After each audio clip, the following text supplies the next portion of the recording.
नमस्कार, आपण पाहत आहात पुणे लाईव्ह न्यूज। पाहुयात आज दिवसभरातील ठळक घडामोडी।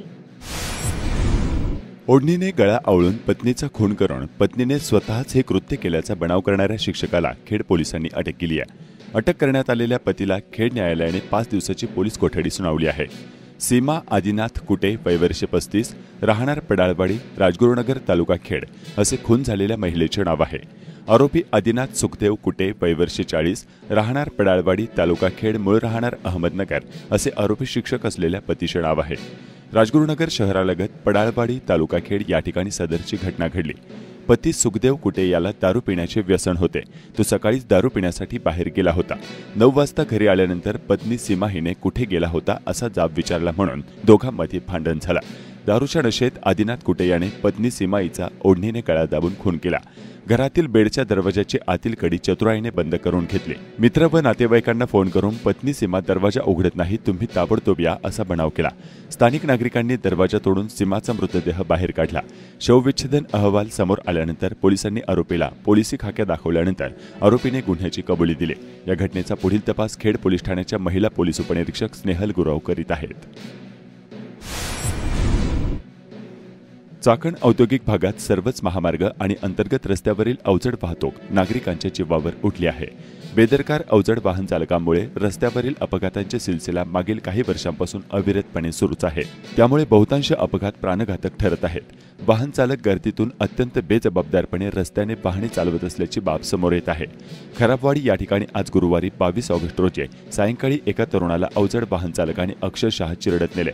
प्रमोद गोपीचंद सोनकांबळे, वय वर्ष 25, सध्या राहणार चाकण, मूळ राहणार सोलापूर असे या अपघातात ठार झालेल्या तरुणाचे नाव आहे। तो चाकण MIDC मधील एका नामांकित कंपनीत नोकरीस होता।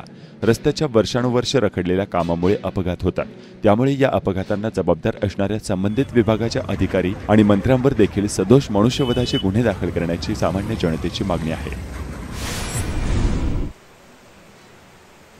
खेड तालुक्यात गुरुवारी 22 ऑगस्ट रोजी सायंकाळी मुसळधार पावसाने हजेरी लावली। उकाड्याने हैराण झालेल्या नागरिकांना या पावसाने दिलासा मिळाला। सुमारे अर्ध्या तासात बरसलेल्या मुसळधार पावसाने सर्वत्र पाणीच पाणी साचल्याचं चित्र पाहावयास मिळालं। चाकणलगतच्या परिसरामध्ये सुमारे अर्धा तास असा मुसळधार पाऊस झाला।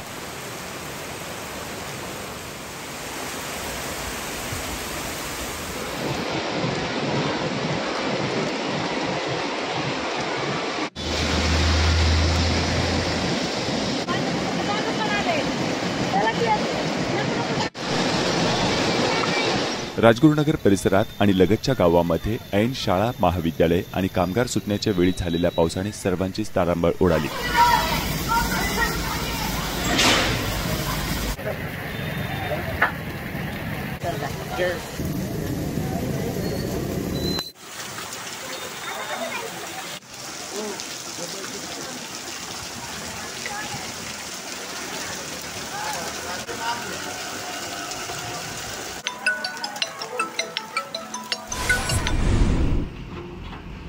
चाकणमध्ये कारवाई केल्यानंतर मागील काही दिवस थंड बस्त्यात गेलेली अतिक्रमण कारवाई पुन्हा सुरू करण्यात आली आहे। महाळुंगे इंगळे या ठिकाणी प्रशासनाने अतिक्रमण कारवाई सुरू केली असून सक्तीने अतिक्रमण निर्मूलन करण्यात येत आहे।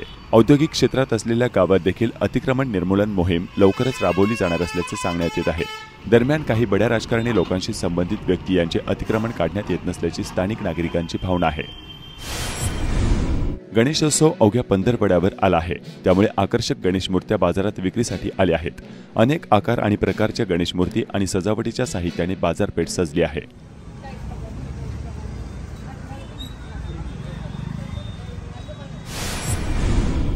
बदलापूर या ठिकाणी घडलेल्या अमानवीय कृत्याचा जाहीर निषेध करण्यासाठी गुरुवारी 22 ऑगस्ट रोजी चाकण या ठिकाणी निषेध आंदोलन करण्यात येत आहे।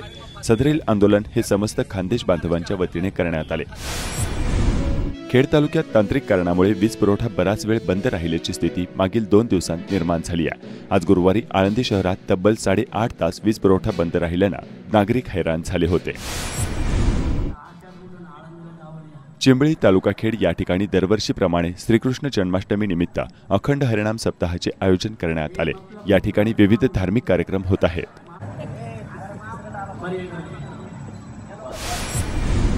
काळूस चाकण रस्त्यावर मनशक्ती आश्रम येथील नुकत्याच झालेल्या कॉन्क्रीट रस्त्यावर पावसाचे पाणी साठले आहे। नवीन रस्त्याचे काम सब ठेकेदार यांच्याकडून निकृष्ट दर्जाचे झाल्याचा आरोप करण्यात येत आहे। रस्त्याचे काम अडवले असं आर्थिक तडजोडीने प्रपोगंडा व कांगावा करणारे याच रस्त्याचे पुढील काम कधी होणार, रस्त्याचे काम निकृष्ट कसे झाले याबाबत ब्र शब्द बोलण्यास तयार नसल्याची स्थिती पाहावयास मिळत आहे। खेड पंचायत समितीचे विस्तार अधिकारी श्री सेवक थोरात यांची पदोन्नती होऊन सहाय्यक गट विकास अधिकारी म्हणून पंचायत समिती मावळ येथे नियुक्ती झाली आहे। ते ग्रामसेवक म्हणून सन 1989 मध्ये शासन सेवेत रुजू झाले। नंतर ग्रामविकास अधिकारी, विस्तार अधिकारी ते सहाय्यक गट विकास अधिकारी पदोन्नतीने पंचायत समिती मावळ येथे नियुक्ती झाली आहे। एकूण 33 वर्ष सेवा त्यांनी पूर्ण केली आहे। त्यांचा निरोप समारंभ गुरुवारी झाला। काळूस येथील शेतकऱ्यांचे आंदोलन गुरुवारी 8व्या दिवशी देखील सुरू आहे। प्रांत अनिल दौंडे यांनी उपोषण मागे घेण्याचे निवेदन दिले आहे। पोलीस अधिकारी यांनी देखील उपोषणस्थळी भेट देऊन चर्चा केली। शेतकरी मात्र आपल्या आंदोलनावर ठाम आहेत।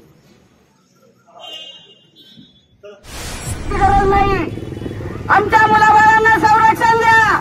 बदलापूर येथील घटनेच्या पार्श्वभूमीवर राजगुरुनगर येथे शिवसेना उद्धव ठाकरे गटाच्या वतीने रास्ता रोको आंदोलन करण्यात आले। संबंधित घटनेचा निषेध करून मुख्यमंत्री, गृहमंत्र्यांनी राजीनामा देण्याची मागणी करून खेड पोलिसांना निवेदन देण्यात आले।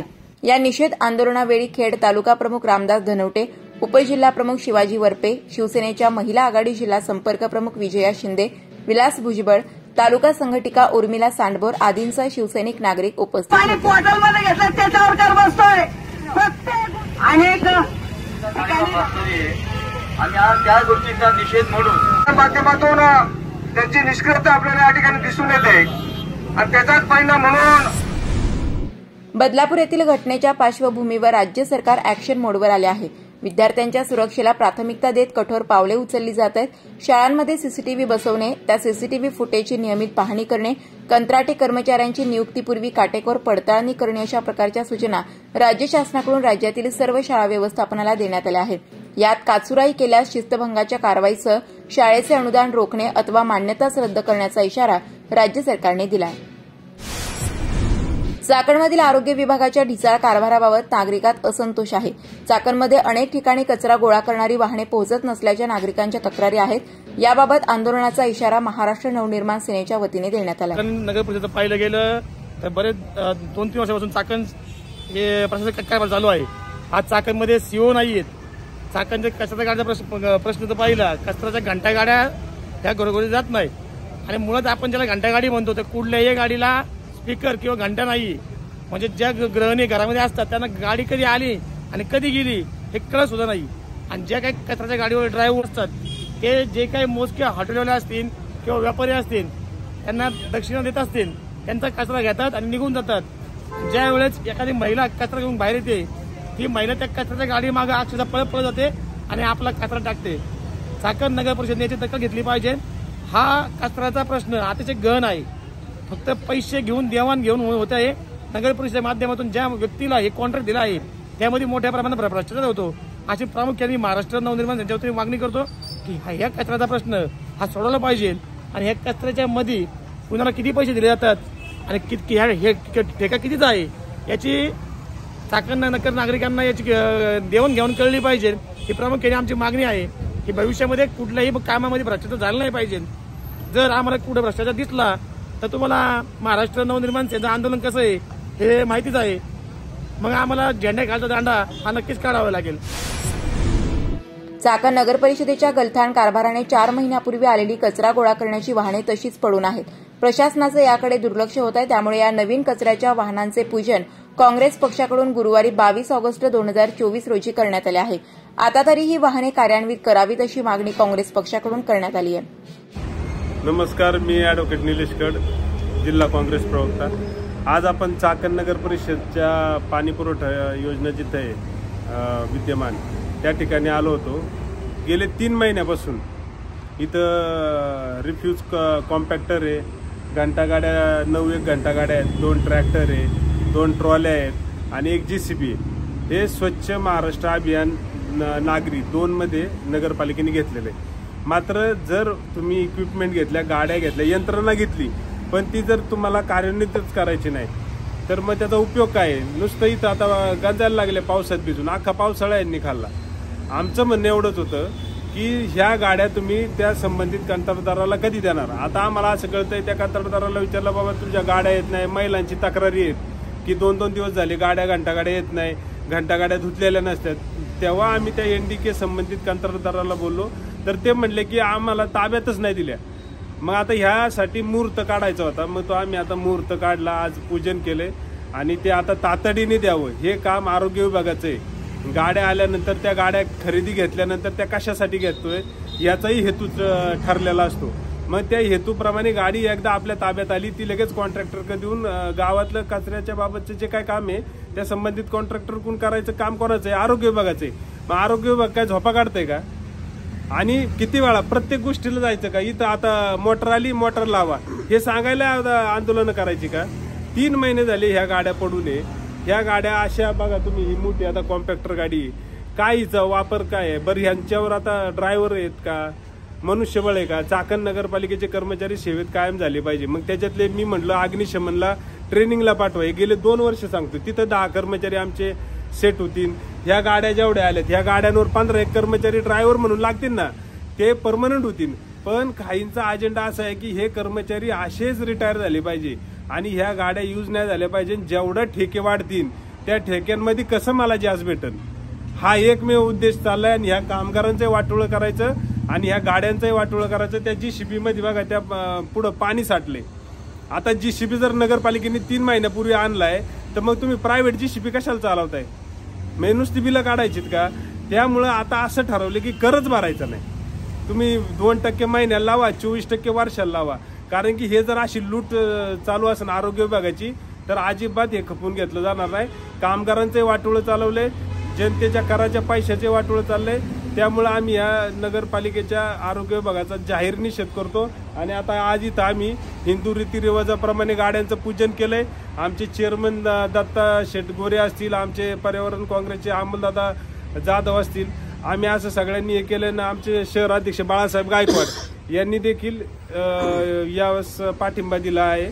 आणि आमची विनंती आहे की ह्या गाड्या जर चालू झाल्या नाही तर आम्ही संबंधित जे अधिकारी दोषी आहेत त्यांची चौकशी लावणार, त्यांच्यावर निलंबनाची कारवाई होईपर्यंत आम्ही आंदोलन सुरू ठेवणार. आज इथं आपण चाकण नगर परिषद यांनी नवीन गाड्या आणून 3 महिने झाले, परंतु चाकण कचरा डेपो तिथं आम्ही बराच वेळा आंदोलन झालं, हे झालं ते झालं, परंतु आत्ता तिथं अशी समस्या आहे कचरा टाकायला पण जागा नाही.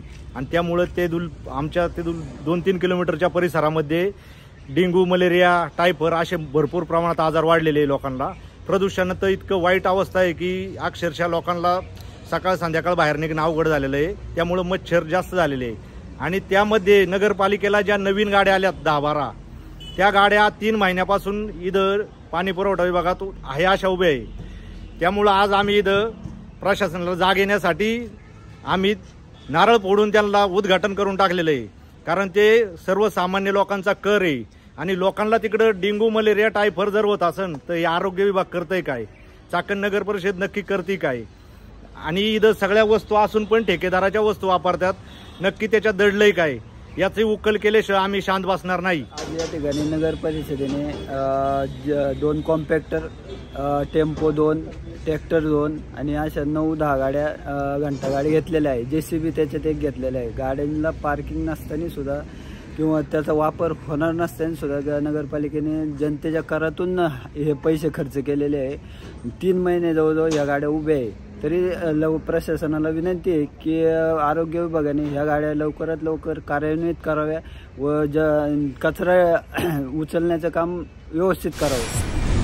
मुख्यमंत्री युवा कार्य प्रशिक्षणासाठी खेड पंचायत समितीच्या सभागृहात युवकांनी आपले उमेदवारी अर्ज कागदपत्रासह सादर करण्याचे आवाहन गटविकास अधिकारी विशाल शिंदे यांनी केले आहे. प्रशिक्षण योजनेअंतर्गत जिल्हा परिषद पुणे मार्फत 6 पदांसाठी अर्ज मागवण्यात आले आहेत. पद आहेत योजना दूत, ग्रॅज्युएट कम्प्युटर ट्रेनी, पशुधन पर्यवेक्षक, site supervisor, multipurpose health worker trainee. तर ह्या पदांसाठी जे उमेदवार पात्र असतील, पात्रता निकष आपण सोबत जोडलेले आहेत, त्याच्या अर्जाचे नमुने पण जोडलेले आहेत. जर जे युवक युवती पात्र असतील त्या पदांसाठी तर त्यांच्यासाठी आपण पंचायत समिती सभागृहामध्ये आज आणि उद्या कॅम्पचं आयोजन गुरुवार आणि उद्या शुक्रवार ह्या 2 दिवसासाठी आपण कॅम्पचं आयोजन केलेलं आहे. तर पात्र युवक युवतींना आव्हान आहे की त्यांनी पंचायत समिती कार्यालयात उपस्थित राहून आपले अर्ज सादर करावेत. योजनेविषयीची माहिती आपल्याला ग्रामस्तरावर संबंधित ग्रामसेवकांकडे पण उपलब्ध आहे. आपण त्यांच्याशी देखील संपर्क करू शकता. देशभरातील ग्रामपंचायती फायबर ऑप्टिकलने जोडण्यात 10 वर्ष होऊन यश आलेले नाही. याच्या निषेधार्थ माजी सरपंच कुंडलिक कोहिनकर यांनी खेड पंचायत समितीसमोर आमरण उपोषण सुरू केले आहे. या आंदोलनास पाठिंबा वाढत आहे. माजी नगरसेवक मारुती भापकर आणि मानव कांबळे या दोघांनी उपोषणस्थळी भेट देऊन याबाबत देशव्यापी लढा उभारणार असल्याचे सांगितले. पंचायत समितीसमोर श्री कुंडलिक कोहिनकर माजी सरपंच मागच्या 3 दिवसापासून या ठिकाणी अत्यंत संवेदनशील आणि गंभीर विषयावरती उपोषण ते आंदोलन करतायत. विषय ग्रामीण जनतेच्या निगडीत विषय आहे. जवळपास 6.5 लाख ग्रामपंचायत नेटवर्किंगच्या माध्यमातून कनेक्ट करायच्या अशा प्रकारची केंद्राची 5 ऑगस्ट 2014च्या शासन निर्णयाच्या नुसार जी योजना आहे त्यामधील पहिल्या टप्प्यातील देशातील 6.5 लाख ग्रामपंचायत या नेटवर्किंगच्या माध्यमातून जोडायच्या आणि त्यामध्ये महाराष्ट्रातील जवळपास 1000 ग्रामपंचायतीमध्ये या ठिकाणी ब्रॉडबँड कनेक्टिव्हिटी नेटवर्किंग फायबरच्या माध्यमातून केबलच्या माध्यमातून जोडायचे अशा प्रकारचं काम करण्याचं शासनाने जाहीर केलं. ते काम वेगवेगळ्या ठिकाणी करण्याचा प्रयत्न झाला. मात्र ते काम करत असताना केवळ रस्ते खोदाई झाली, काही ठिकाणी केबल टाकण्यात आल्या. मात्र प्रत्यक्षात सरपंच साहेबांनी माहितीच्या अधिकाराचा वापर करून ही माहिती जिल्हाधिकारी कार्यालय असेल, तहसील असेल, महाप्रबंधक असतील, मुख्य सचिव असतील यांच्याकडे ही माहिती मागितली असता शासनाने हे काम झालंय असं जाहीर केलेलं आहे. तशा प्रकारची माहिती त्यांना दिलेली आहे. मात्र एकही ग्रामपंचायत अशा पद्धतीने कनेक्टिव्हिटी त्याची झालेली नाही, ते जोडले गेलेले. गंभीरपणे दखल घ्यावी. राज्याच्या मुख्यमंत्र्यांनी, मुख्य सचिवांनी गंभीरपणे दखल घ्यावी. अन्यथा आमच्या पुणे जिल्ह्यातील सामाजिक संस्था संघटनेचे सगळे लोक या आंदोलनाच्या पाठीशी आम्ही ठामपणे उभे राहणार आहोत. आणि पुढच्या काळात या आंदोलनाची तीव्रता झाली आणि पुढच्या काळात कायदा आणि सुव्यवस्थेचा प्रश्न निर्माण जर झाला तर त्याची संपूर्णतः जबाबदारी महाराष्ट्र शासनाची, पोलीस खात्याची राहील. इथले खासदार अमोल कोल्हे यांना आम्ही आव्हान करतो, विनंती करतो की अमोल भाऊ, तुमची अत्यंत महत्वाची जबाबदारी आहे. आपण तात्काळ या ठिकाणी तातडीने हस्तक्षेप करून या आंदोलनाची दखल घेऊन यांच्या ज्या मागण्या आहेत त्या संदर्भात पाठपुरावा करू याची अशा प्रकारची हमी देऊन या उपोषण आंदोलनावरती तोडगा काढावा अशा प्रकारचा देखील आम्ही इशारा देत आहोत. एका अतिशय गंभीर आणि संवेदनशील विषयाच्या संदर्भामध्ये आमरण उपोषणासाठी बसलेले आहेत. गेल्या 2 वर्षापासून त्यांनी या विषयाचा पाठपुरावा संबंधित खात्यांच्याकडे केलेला आहे. तो अगदी केंद्र सरकारपासून, राज्य सरकारपासून, जिल्हाधिकाऱ्यांपासून ते अगदी पंचायत समितीपर्यंत सर्व खात्यांशी, सर्व अधिकाऱ्यांशी त्यांनी त्या संदर्भामध्ये पाठपुरावा केलेला आहे. अतिशय गंभीर अशा स्वरूपाचं हे प्रकरण आहे. याचं कारण असं की या राज्याच्या 34,000 कोटी रुपयांच्या अपहाराचा हा प्रश्न आहे. सर्वसामान्य लोकांच्या विकासावर खर्च करण्यासाठी या सरकारकडे आता पैसा नाही, परंतु अशा मार्गानं लोकांच्या पैशावर दरोडा टाकण्याचं खुलेआम काम या ठिकाणी हे सरकार करतं आहे. हे या ठिकाणी निदर्शनाला येत आहे. अनेक ठिकाणी संपर्क केल्यानंतर सुद्धा या संदर्भामध्ये जर काम होत नसेल किंवा या संदर्भामध्ये सर्वसामान्य माणसांना, लोकांना न्याय मिळत नसेल, जी अतिशय मोठी अशी योजना आहे की 6.5 लाख ग्रामपंचायतींना या देशातल्या ब्रॉडबँडच्या मार्फत या ठिकाणी कनेक्ट करणं आणि एका क्लिकवर ग्रामपंचायतीचा कारभार त्या ठिकाणी केंद्र सरकारला कळला पाहिजे, यासाठी म्हणूनचा हा अतिशय मोठा ड्रीम प्रोजेक्ट या सरकारने या ठिकाणी जाहीर केला. त्याचं कॉन्ट्रॅक्ट त्यांनी BBNL या कंपनीने दिलं आणि British Bharat broadcasting networking company जी आहे त्या कंपनीला हे काम दिल्यानंतर हे जे खोदाई काम झालं ते केवळ खोदाई काम झालं. त्याच्यामध्ये केबल किती टाकल्या हे कुणालाही माहिती नाही. आणि ज्या टाकल्या गेल्या त्या सुद्धा मधल्या काळामध्ये त्या बाद झालेल्या आहेत, त्या ठिकाणी नष्ट झालेल्या आहेत. याचा अर्थ या सर्वसामान्य लोकांच्या ग्रामपंचायतीच्या क्षेत्रामध्ये राहणारे जे लोक आहेत, जे शेतकरी आहेत, सामान्य शेतमजूर आहेत, कष्टकरी आहेत, यांच्या विकासाचा संपूर्ण निधी हा या ठिकाणी अशा पद्धतीनं ठेकेदारांना पोचण्यासाठी केला जातोय, हा आमचा आरोप आहे. या ठिकाणी केंद्र सरकारची योजना असल्यामुळे आणि राज्य सरकारने त्याला संमती दिल्यामुळे राज्य सरकारचा सुद्धा आर्थिक वाटा याच्यामध्ये आहे, केंद्र सरकारचा सुद्धा आर्थिक वाटा याच्यामध्ये आहे. मुख्यतः केंद्र सरकारची ही योजना असल्यामुळे या भागातले जे खासदार आहेत, मग ते पूर्वीचे आढळराव पाटील असतील किंवा आत्ताचे डॉक्टर अमोल कोल्हे असतील, यांची ही जबाबदारी आहे की त्यांनी या प्रश्नामध्ये गांभीर्यानं लक्ष घालून जो या ठिकाणी सरकार पुरस्कृत अशा पद्धतीचा जो भ्रष्टाचार या ठिकाणी होतोय त्याच्यावर प्रकाश टाकणं आणि सामान्य लोकांना न्याय मिळवून देणं हे त्यांचं काम आहे. चाकण मार्केटमध्ये सध्या मोठ्या प्रमाणावर पालेभाज्या विक्रीस येत आहेत. मात्र अनेकदा भाज्यांना ग्राहक मिळत नसल्याने या भाज्या तशाच सोडून द्याव्या लागत असल्याचं चित्र पाहावयास मिळत आहे. खेड तालुक्यातील टोकावडे आश्रमशाळेत 101 बेल वृक्षाचे वाटप करण्यात आले. नमस्कार, आपण पाहत आहात पुणे लाईव्ह न्यूज.